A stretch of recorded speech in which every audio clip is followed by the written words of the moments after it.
If you live in the US right now, you're probably starting to feel the effects of winter settling in, so let me take you back to a warm summer night in the Chihuahuan Desert of West Texas. My friends Stephen and Frank in search of some of the most beautiful snakes that the United States has to offer. I saved the best for last, so sit back and enjoy this episode, and next week I'll be coming to you from the other side of the planet finding snakes I've never seen before in the wild. Alright guys, Steven's setting up a moth sheet, so if the herping's slow, we'll at least have some bugs to look at between passes. We're going to be hitting this particular cut pretty hard tonight and hopefully finding some snakes and cool bugs. Alright, very quick first snake of the night. We've been walking for like 5 seconds, and there's a night snake, a very dark night snake. Maybe the darkest I've ever seen. I really thought it was like a big dark alternate at first, or a little dark alternate at first, because of just how dark and weird looking it was sitting there on the cut. But nice snake to start the night. We'll let him go. And here's another night snake in the road while we're walking the cut. This one's a little bit more normal in pattern, but still pretty dark. A lot of the night snakes up here kind of have a chocolatey brown to them, but very nice. Second coluber to the night. What'd you find? A booger. A booger? A booger who go wee. What? And here's our first amphibian of the night. Steven just spotted this little Great Plains narrowmouth toad. Oh, there he goes. Absolutely took off.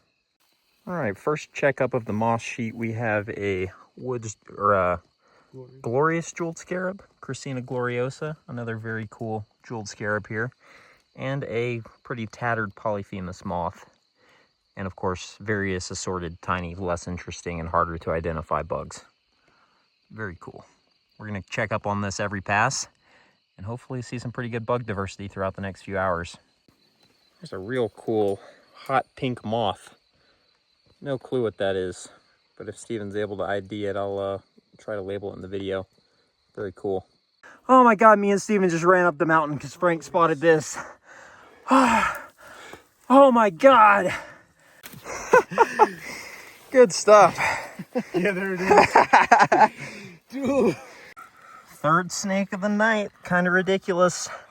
A new locality for me and Steven, and a new cut for you, right? Yeah.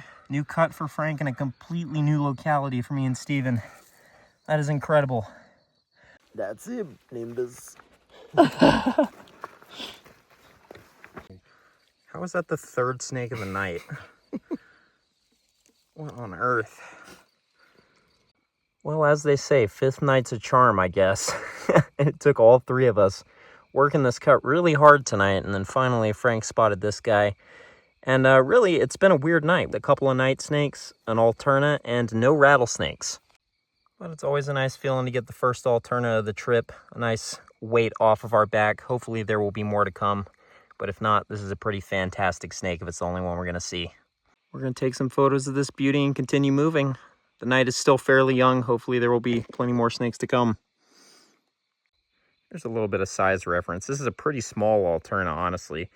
And I was just talking to Steven earlier about how it's kind of a weird size. I don't know that I've ever seen an alterna in this part of West Texas this size before.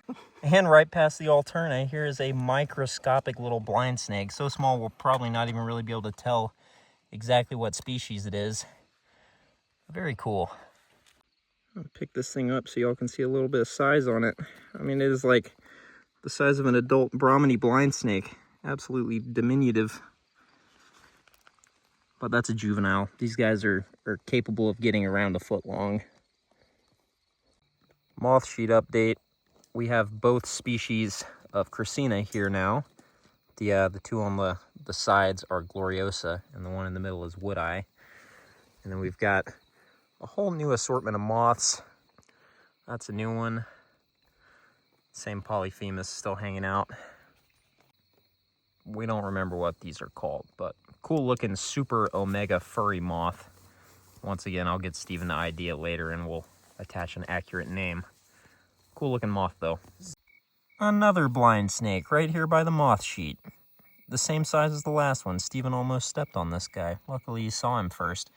This is just something you'd never see from the car. He's way too small. It's getting a little ridiculous out here with the blind snakes. This one is really about as big as they get, but you can see he's about the size of my boot compared to those other ones that were just completely minuscule. Very, very unique snakes, as common and underrated as they are. I kind of wish we had something like this in Georgia. They're like a worm snake, but even more worm-like. Very cool, though. We'll just let him keep cruising.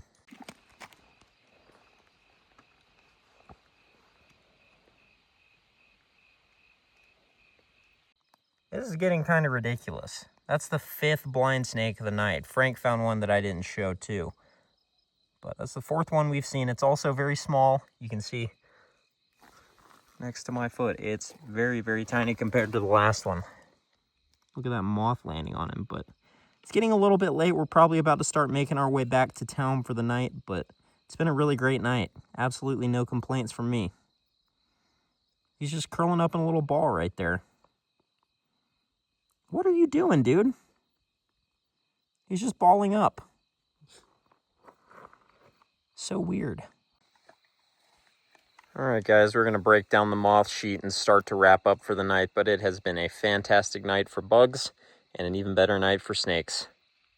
If we see anything else, I'll obviously let you guys know, but we could be wrapping up for the night. We'll see. We have a snake on the road on the way home, and it's a Baird's rat. He's really pretty, too. Very, very nice looking snake. Really light for this area. I tend to see a little bit less the platinum look here and kind of a darker look generally, but this one is really, really nice. Probably going to take a camera photo of him and then we'll continue on. But very likely the last snake of the night. It's a chilly 62 degrees here. And he's just making his way across the road without a care in the world. Very nice. So one interesting thing about this guy is he's kind of a sub-adult. These guys go through a pretty dramatic ontogenetic color development as they mature. The babies kind of start out with a lot of pattern like you see on the front half of this guy. And then as they mature, you get basically what looks like the back half of this guy. Mostly a solid gray snake with some striping sometimes. A lot of this pattern on the front will probably fade in the next year or two as he grows into his adult pattern. But very, very cool snake. And really one of the true specialties here in West Texas. They get into the hill country a little bit and down into Mexico, but the Trans-Pecos is definitely the easiest place to observe this species. So very, very cool snake. Good afternoon, everybody. It is about to get dark and I'm kicking around in some habitat, flipping a few rocks since we had a lot of rain yesterday. I'm going to be shining solo again tonight. Steven's busy with other stuff today, so hopefully the snakes will be out in force. They've been out the last couple of nights. We've seen both good numbers and diversity the last couple outings, so I expect we'll at least see a few things of interest tonight. So I'm going to get to it, flip a few rocks, and hopefully we'll find some snakes. Well, I flipped a shed. That's more than I can say I found on most of my rock flipping attempts in West Texas. Maybe this is just a solid little area to flip rocks. Here's another shed. Like I said, any kind of evidence of snake under a rock out here is pretty exciting. Definitely a smooth-scaled colubrid. Beyond that, I couldn't tell you. Let's do this.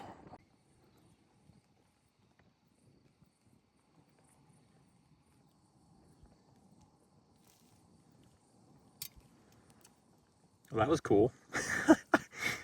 I scared that grasshopper a second ago, and he jumped near the tarantula, and the tarantula tried to catch him, but missed. And I just gave him a second chance, and he took it. That was awesome.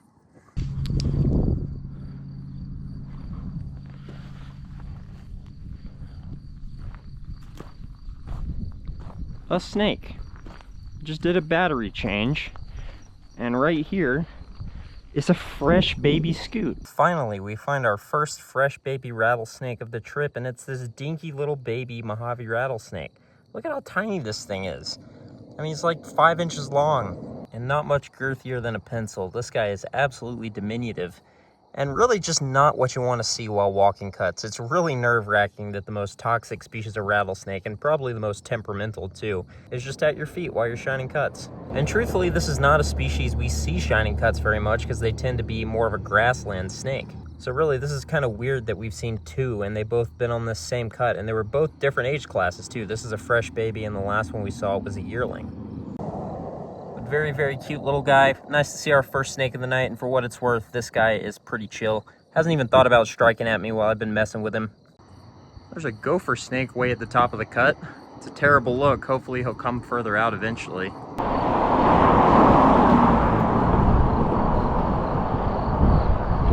I'm in that siphon. Oh my god.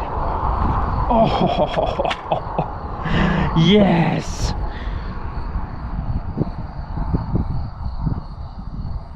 wonder what this guy's digging for right here. Holy crap, that's a huge milk. What you digging for, dude? What you got? I was just on top of this cut.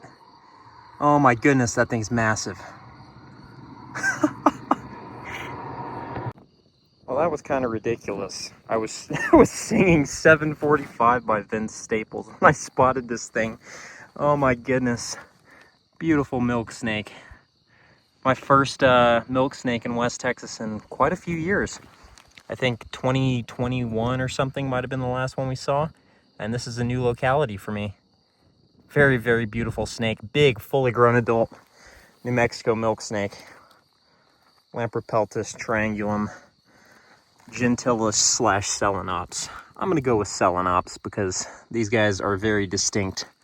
I wanted to see one of these as much, if not more, than I wanted to see an alternate this trip, so that is fantastic. All right, I'm gonna photograph this guy, and then we're gonna see if we can get an alternate too. Wouldn't that be something? Man, this thing is so big. That is just fantastic.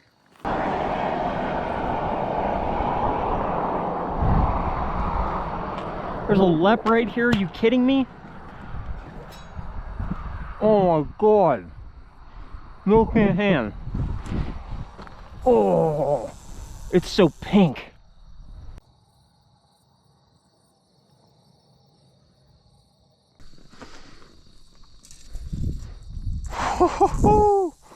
Oh man. Well, that was a ridiculous 30 seconds of herping. That is definitely the pinkest rock rattlesnake we've seen this trip. Maybe one of the pinkest I've ever seen. That thing is pretty remarkable. I don't know how well it's going to come out on video. I might try a little bit of different lighting at some point, but holy crap. Milk and Lepidus back to back after kind of having a slow night for a lot of the night. Prior to this insane series of events, we had just seen the one Scutellatus and one gopher snake that we never did get. He never really came out of that hole. That is unbelievable. So to kind of reiterate what just happened, this is a very short cut, not even a quarter of a mile long, maybe 200 yards long. I walked down the bottom of it, back across the top of it, and then on my pass back down the bottom, I found the milk, and then on my way back down the bottom again, I found the lep. That was genuinely ridiculous. All right, if we can get an alternate at this locality too, that will be by far the best night of the trip. I'm gonna grind it out and hopefully we'll find a few more snakes, but even if we don't, the night is made at this point. That was unbelievable. The gopher snake is back. He was not there on the pass that we found the milk snake. Just barely poking his head out. I wish he would just come out already so we can get a better look at him. It's ridiculous. That gopher snake, the milk, and the lep, all within like less than 100 yards of rock face. Man, these crevice spiny lizards are trying to give me a heart attack. That guy was not hanging his tail out like that earlier.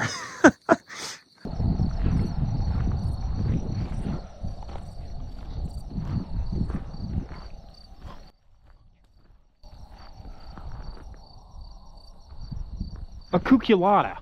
Oh my God. Wow. Nice. Oh, wow. And that right there is the Trans-Pecos black-headed snake. Biggest tantilla in the United States and one of the rarest snakes out here. Certainly not a super rare snake, but the first one we've seen alive on this trip. And a very nice addition to the night for sure. All right, I just got some quick photos of this guy. We're gonna leave him to it, but that is such an awesome snake. These guys are one of the more difficult snakes to actually target out here, although if you spend enough time in their habitat, they're fairly common. However, they are one of those snakes that if it's dry, you stand a much, much lower chance of ever seeing one. And I can almost guarantee the only reason this guy's out crawling around tonight is because of all the recent rain. And this is an adult, but once again, this is not a particularly large cuculata. They get quite a bit bigger than this. Look at the iridescence on that guy's head. They truly do look like something that could be potentially dangerously venomous, even though as far as we know, they are completely harmless. But largest representative of the Tantilla genus in the US. This is a very small genus of snakes, so anytime you get one that gets bigger than about a foot long, it's pretty tremendous. We'll just let him keep on crawling and continue on. Very, very nice last snake of the night if we don't see anything else though.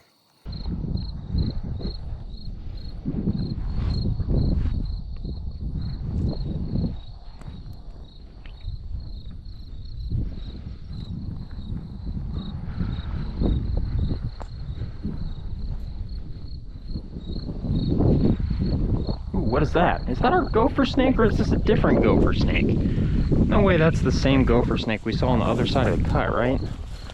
Wow. Look at that. Dude, what are you doing on the cut? You are not an Alterna. If that is the same gopher snake we saw earlier, and it could be, it really looks like it. He's very, very distinctly brown. He managed to successfully cross the road without us seeing him. Truly a strange thing to see on a rock cut. Massive 4-footed old gopher snake. I think this is the same snake. It'll be hard to really say for sure. I could tell from what I could see when he was in the crack that he was very, very chocolatey, and this one is in fact very chocolatey. So strange. He's hanging out right next to this big clump of stinging nettle. Probably not going to grab this guy because I don't want him to freak out and try to cross back across the highway and get hit by a car. But very, very nice big gopher snake. Biggest gopher snake of the trip so far. I can't help but think what it would be like to shine a Pituophis on a rock cut on the East Coast. It would be the coolest thing that's ever happened to me, but out here it's just kind of weird. Very nice looking snake though. We'll leave him to it. Up he goes. So strange. Climbing Pituophis straight behind the stinging nettle like it's not even there. All right, we'll continue moving. So this certainly could be the same little scoot. I'm going to compare markings and I will denote whether or not it is, but first snake of the night was a little scoot, possibly the last snake of the night's a little scoot. I'm guessing this is the same guy, but it would also make plenty of sense for there to be the rest of his siblings rolling around in this same area right now. So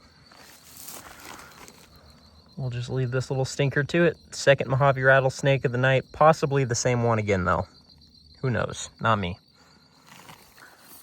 It's also worth noting that the whole thing about baby snakes being more dangerous than adults is complete BS. I mean, this thing, while it would be a terrible snake to get bit by, would not be nearly as bad as getting bit by a full-grown adult Mojave.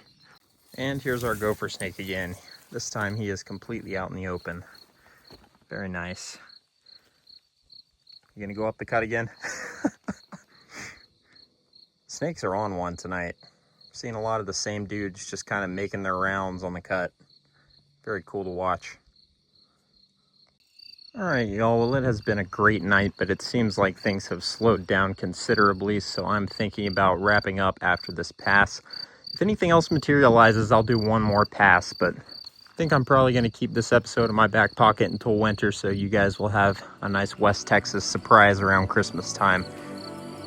Hopefully you guys have enjoyed. Thank you all so much for watching, and I will see you all next time.